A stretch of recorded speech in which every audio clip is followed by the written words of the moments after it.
ポジション低く。バイクちっちゃ。めっちゃ前傾きついね。こんなもんかバイクって。クイックシフター慣れすぎてシフト上げるときにレバー握り忘れる。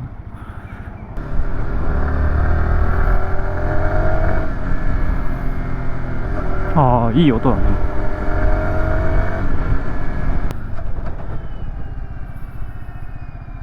キューって音が気になるね。このバイク軽いね。ひらひら傾けられますね。まあこのクラスのバイクだったらまあ大体こんなもんなんでしょうけど、ハンドルが軽いですね。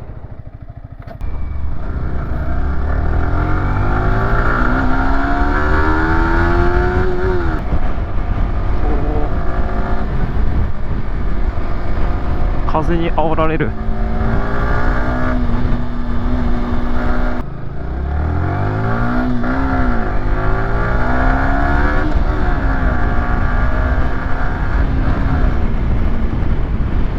まあ加速はまずまずですかね。ぐーっと握り込んで、期待した速度に達するのにまあ3、4秒、4速、3速、4速に入ったら4、5秒かかる感じですかね。まあ街乗りでそんな鋭い加速求めないんで十分なんですけどね。街乗りっていうか市街地。